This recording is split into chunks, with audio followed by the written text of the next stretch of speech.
Hello everyone, and welcome to this week's episode of Pulp Crazy. I'm your host, Jason Aiken. In this week's episode, I will be covering the Sword Women of Robert E. Howard and C.L. Moore, and their connection to the comic book character Red Sonja. I think this is one of the best examples of how classic pulp characters are still influencing fiction today. I've wanted to do this episode for a few years now. It was just a matter of reading all of the pulp tales with these ladies in them. I will discuss each of the 4 red-haired sword women in the order of their creation, starting with Robert E. Howard's Red Sonja of Rogatino. Red Sonja of Rogatino. Red Sonja, spelled with a Y, of Rogatino, appears in The Shadow of the Vulture, written by Robert E. Howard. The tale first appeared in the January 1934 issue of the Magic Carpet magazine. It's a piece of 16th century historical fiction set around the Turkish siege of Vienna in 1529 AD. The main character is a German knight named Gottfried von Kalmbach. Having recently been freed from captivity from Suleiman the Magnificent, he splits from his comrades to make better use of the valuables Suleiman gave them after he freed them from his dungeon. However, after Suleiman frees them, he realizes that he recognizes Gottfried from somewhere. The Battle of Mohawk, where the German wounded him in the shoulder. Eventually, Suleiman's vizier, Ibrahim, orders Mikhail Oglu, also known as the Vulture, to hunt down Gottfried and bring back the German's head. Gottfried spends his time getting drunk in a village, before Oglu and his men begin pillaging the countryside on Suleiman's march towards Vienna. Gottfried is able to just escape the town before it is overtaken by the Vulture and his forces. Gottfried takes refuge in the fortress of Vienna. It is here where he meets Red Sonja of Rogatino. She's a fierce red-headed warrior woman who appears to be a Cossack. Sonya has a hatred for Suleiman and Suleiman's favorite harem girl, Roxolana. Roxolana happens to be Sonya's sister. Sonya fights valiantly in the defense of Vienna, showing skill with a saber especially. She comes to Gottfried's aid during the climax of the story, where she shows her killing talents exceed beyond the use of a saber. I highly recommend you read The Shadow of the Vulture by Robert E. Howard. Not only is it a fine piece of historical fiction with a great cast of characters that REH has a knack for bringing to life, but this is a vital piece of Red Sonja's history.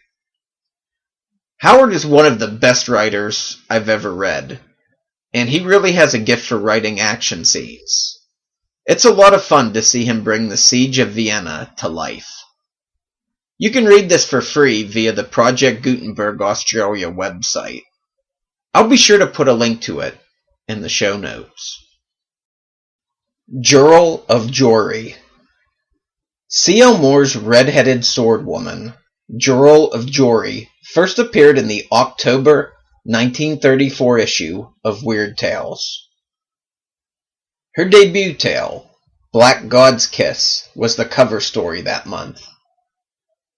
The character would return to Weird Tales in further adventures written by C.L. Moore, with one Winsdor-Smith crossover story being co-written by Moore's husband, Henry Kuttner. It's pretty cool to look back at Weird Tales letters columns to see the high praise for Moore's stories by people who have no idea that she's a woman.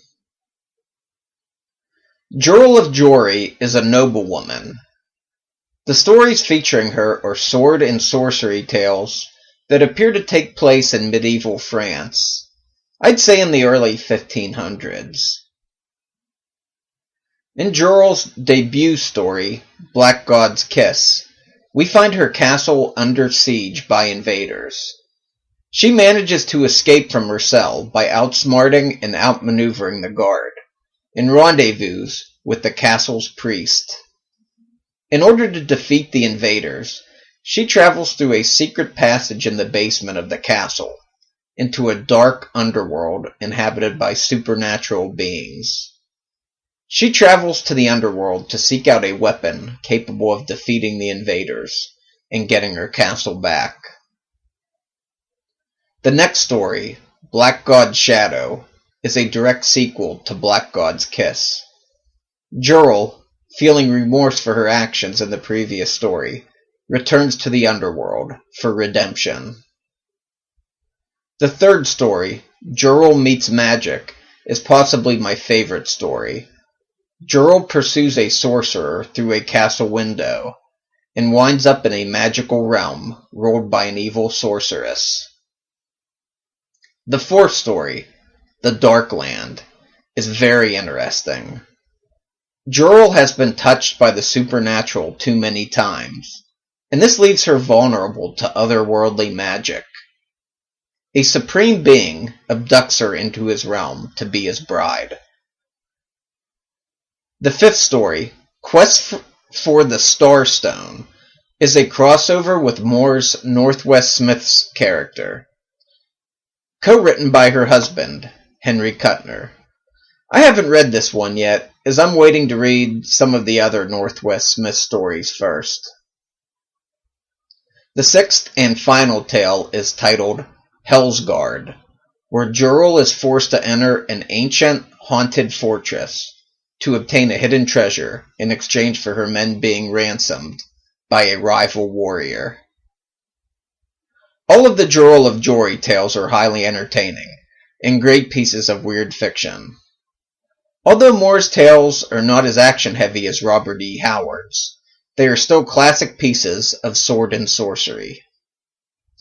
The Pulp magazine's project has the issue of Weird Tales that contains Hell's Guard in it, available to download for free as a PDF. I'll be sure to link to that in the show notes if you're interested in reading it. Dark Agnes de Chastillon, aka the Sword Woman. I apologize for my French in advance. Dark Agnes de Chastillon is a red-headed sword woman with a natural talent for killing, created by Robert E. Howard, although her stories were never published in his lifetime. Howard wrote 2 complete tales of historical fiction featuring Dark Agnes, and 1 incomplete tale with weird fiction and sword and sorcery elements featuring her. The first tale featuring Dark Agnes is titled Sword Woman.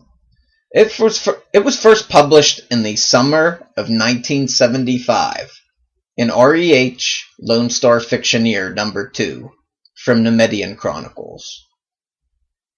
The date it was written is unknown, but it would have had to have been before January 1935. Howard sent a manuscript of Sword Woman to C.L. Moore to read, and she replied to him in a letter in January of 1935, showing her appreciation for the story. Although both Moore's Jirel of Jory and Howard's Dark Agnes were red-haired sword women, Dark Agnes was not a noble like Jirel. Dark Agnes's stories appear to take place in France during the 1520s or 1530s. Agnes was born a peasant in Normandy. Her father was the bastard son of a duke and a peasant woman. Her father was a violent and abusive man who was once a mercenary soldier of the Free Companies.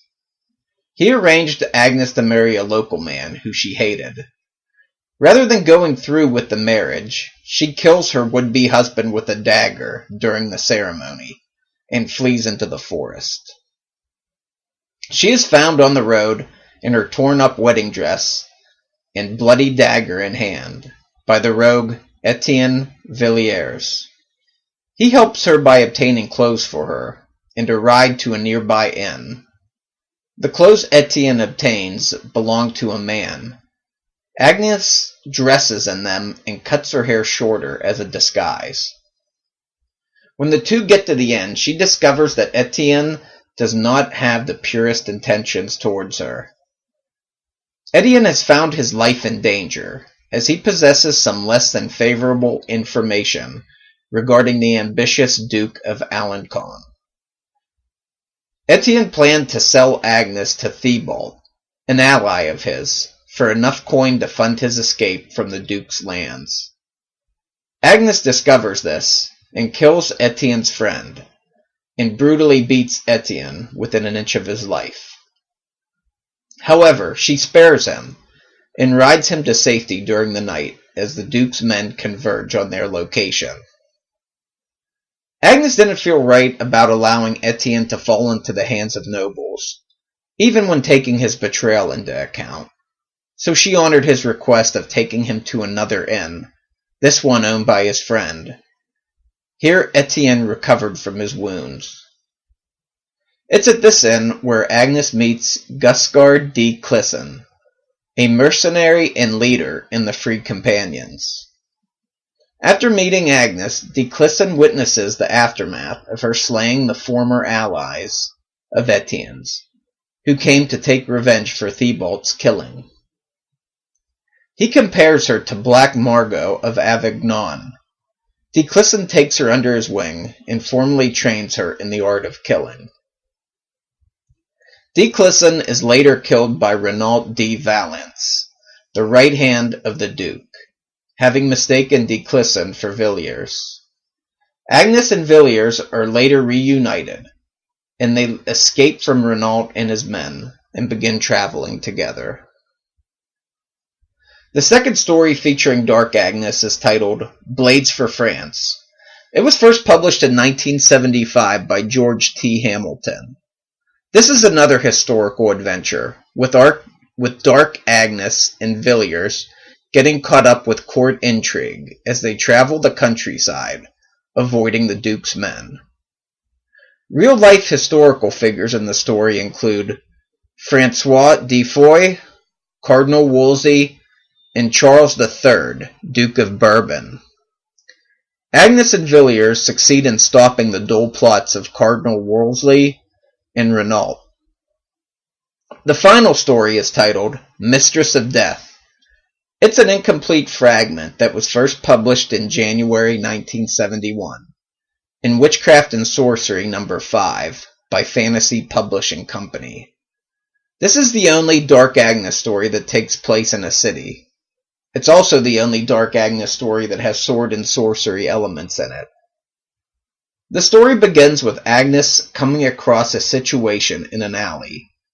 Three men rush by her in fear. She comes across a pair of robbers who drove the men off, and she kills them with the help of John Stewart, a Scotsman. The two travel further up the alley and find a dead man dressed like the three who ran off.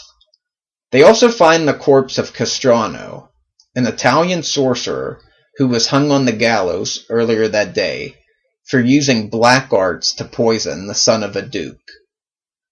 The two conclude the four men were disciples of Castrano, who brought his body back into the city, but were set upon by the robbers. They also discover a red jewel clutched in the hand of the fallen disciple. The jewel is red, and it gleamed in the darkness like an angry eye. As they find the jewel, they hear the city watch approaching, and they flee. Agnes accidentally drops the jewel onto the chest of Castrano's corpse. Castrano is resurrected thanks to this, and goes after the noble woman who trapped him into a confession of the murder.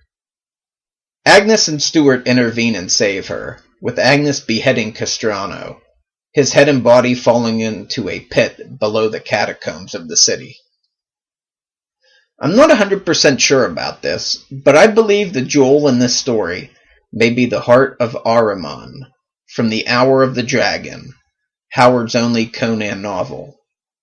The Heart of Ahriman revived the primary antagonist of that novel, and the most powerful dark wizard Conan ever faced, Saltoton, back to life.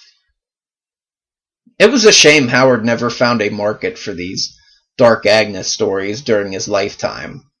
I wish he had written more, because I really enjoyed all three of these. I like the sword and sorcery elements he added in Mistress of Death, though. This would have been a great fit for Weird Tales. Red Sonja. The most popular red-headed sword woman of all time is without a doubt Red Sonja, the she-devil with a sword. This Red Sonja is spelled with a J, and she's a comic book character.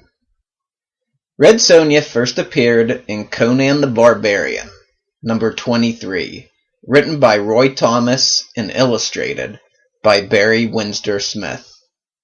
Published by Marvel Comics in February 1973. She's a different character than Red Sonja of Rogatino. Since her first appearance, she's taken on a life of her own, having appeared in her own series at Marvel Comics and now at Dynamite. The character's popularity led to a Red Sonja film in 1985 starring Brigitte Nielsen.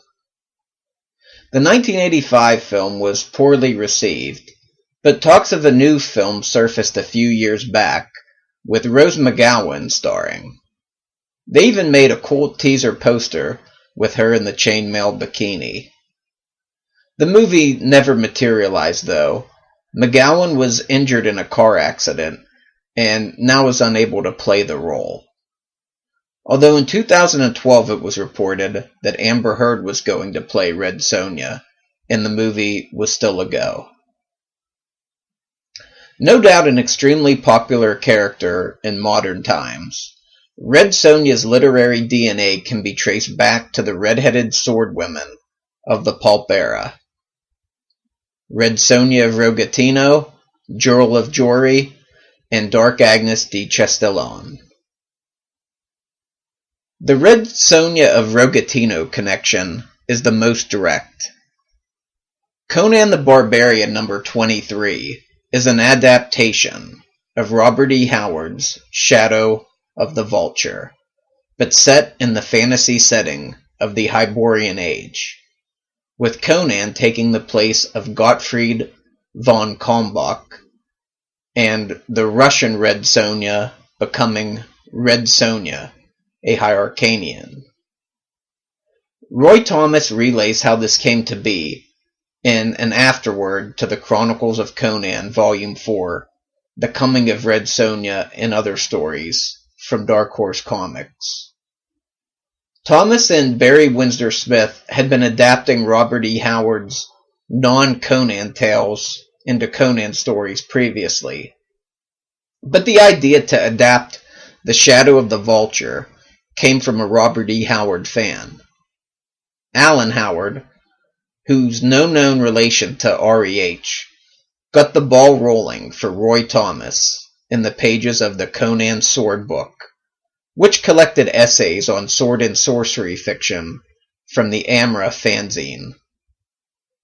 Alan Howard, commenting on The Shadow of the Vulture, remarked, "Von Kalmbach alternately, and sometimes simultaneously, roisters and fights magnificently throughout in company with a red-headed Russian she-cat who would have made a fit companion for Conan. In fact, she might have been a bit too much for him." After reading this, Thomas was intrigued and contacted Robert E. Howard's literary agent, Glenn Lord, who sent him the Shadow of the Vulture story to read. When writing the story, he felt the name of the character of Red Sonja should not be spelt the same as it was in The Shadow of the Vulture by Robert E. Howard, so he changed the Y to a J.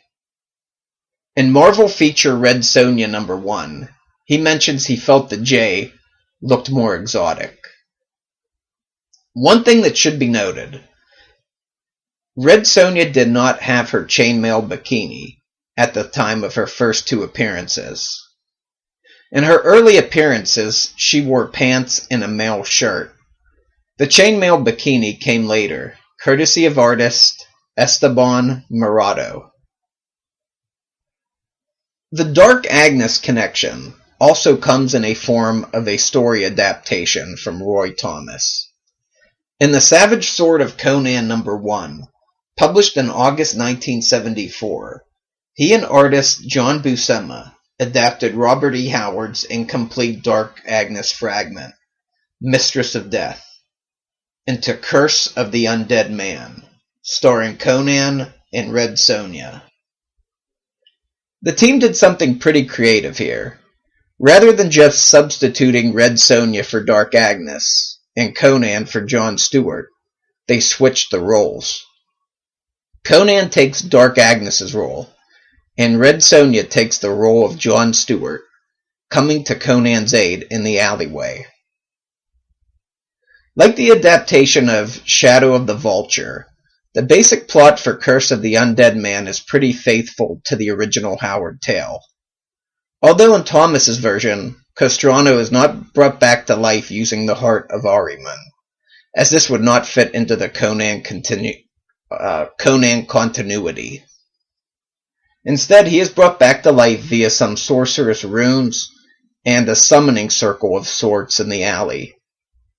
I've heard that Roy Thomas has said he based Red Sonja on both Red Sonja of Rogatino and Dark Agnes, but I haven't been able to find him mentioning Dark Agnes anywhere.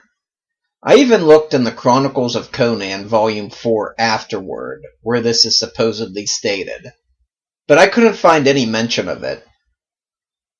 Red Sonja's first appearance was published in February of 1973, and the first published appearance of Dark Agnes was Mistress of Death in 1971, so I suppose there could be some influence there. Roy Thomas is one of the original fans, after all. Given his connection to fandom, it's not out of the question that he read Mistress of Death before he introduced Red Sonja into the comics in 1973. Both Dark Agnes and Red Sonja are red-haired warrior women, with remarkable talent for the sword after all. Emphasis on Red Sonja's swordsmanship could have come from Dark Agnes. Dark Agnes herself has had a mini revival of sorts in recent years, along with the other Robert E. Howard characters. She's appeared in issues 1, 2, 5, 6, and 7 of Dark Horse's Robert E. Howard's Savage Sword Anthology series. In issues 1 and 2, it was a two-part original tale written by Mark Andreyko, with art by Robert Atkins. Issues 5, 6, and 7 featured an adaptation of Sword Woman, written by Paul Tobin, with art by Francesco Francavilla.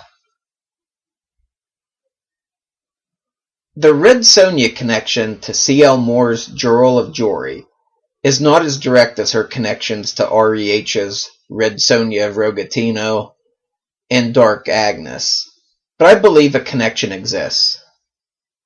The most obvious connection is that they are both red-headed swordwomen involved in sword and sorcery adventures.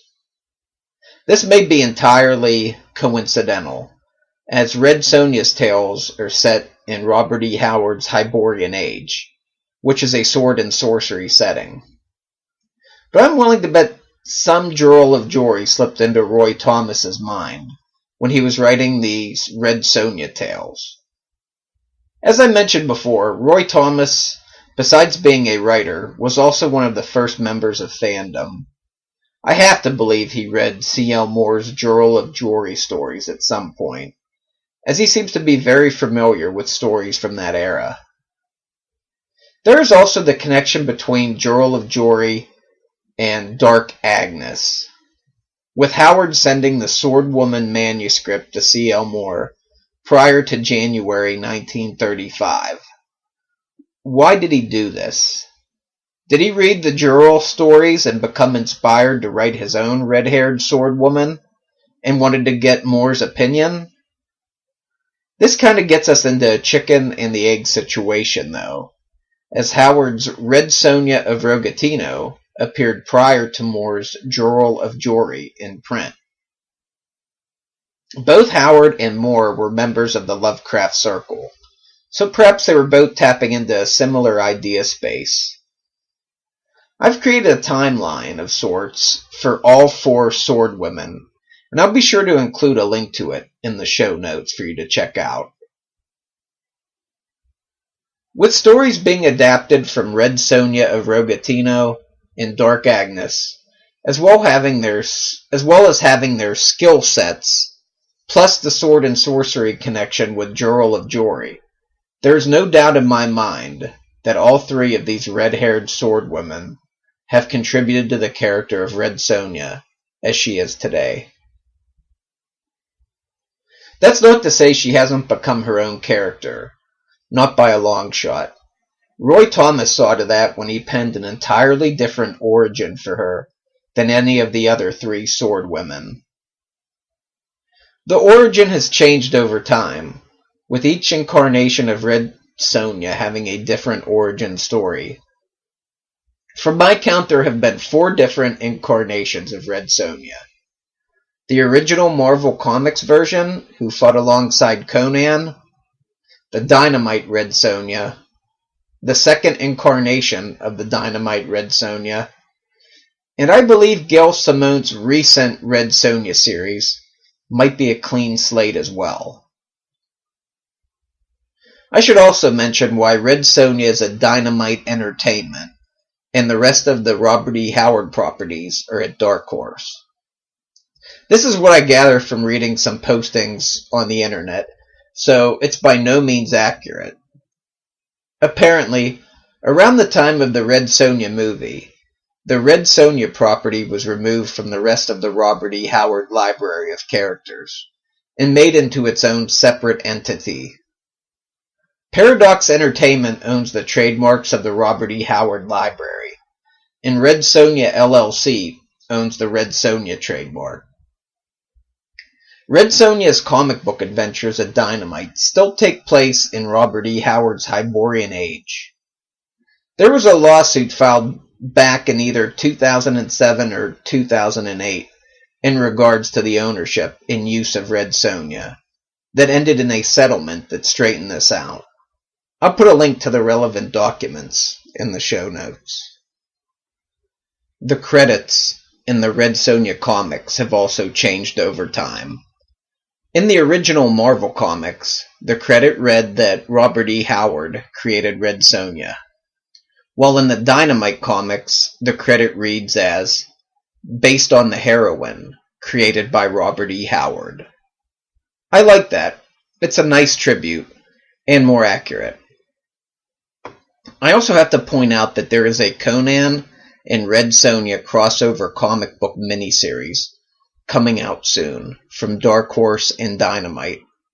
The first issue is slated to appear in December 2014. It's going to be really cool to see Conan and Red Sonja fight side by side. It's got to be the first time in more than a decade since that's happened. The character of Red Sonja is a great example of how concepts from the Pulp era are still alive today in the literary DNA of our modern comic book heroes. If you're interested in reading the chronicles of Red Sonja's Swordwoman predecessors, you really only need to buy 2 books. The first is Swordwoman and Other Historical Adventures by Robert E. Howard. It was published by Del Rey Books in 2011. It includes all 3 of the Dark Agnes tales, plus Shadow of the Vulture, featuring Red Sonja of Rogatino. It's also padded with other historical fiction written by Robert E. Howard. It's a great book, and you really can't go wrong with the Robert E. Howard Del Rey collection. Just don't judge it by the horrible cover art. John Watskiss is an amazing artist, and his beautiful interior illustrations inside the book speak for themselves. But editorial interference on the cover art really kind of screwed him over. One of the Conan-themed panels at Pulp Fest 2012 touched on this. I'll be sure to upload that to the Pulp Crazy channel in the near future. The other book you need is Black God's Kiss by C.L. Moore, published by Paizo's Planet Stories imprint in 2007. This is the definitive Jirel of Jory collection. It has all of her tales, including the Winsdor-Smith crossover. If you want Red Sonja comics, Dynamite has been doing a fantastic job with the character. They have reprints of the old Marvel stories in trade paperback, as well as collections of their own comics. The current Gail Simone run on the character is receiving some positive reviews. I believe it's up to issue 13 now, and they have also done a Legends of Red Sonja anthology series, featuring prominent female creators. I know I've enjoyed the issues I've read. I haven't read every single Red Sonja comic they put out, but when I do pick one up, I usually enjoy them. But how about this, Dynamite? Just throwing this out there. Red Sonja's roots are in the prose format. Why not put out a prose anthology of Red Sonja tales? I think that would be pretty cool to take the character full circle. Well, that's it for this week's episode. I hope you enjoyed learning a little bit about these sword women and the differences between them. I hope it wasn't overly long, but what could I say? I have a soft spot for red-headed sword women. Pulp Crazy is located at pulpcrazy.com. I'm at Pulp Crazy on Twitter and facebook.com/pulpcrazy. You can email me at pulpcrazy@gmail.com. My YouTube channel is located at youtube.com/pulpcast. Thanks for watching, and I'll see you next time.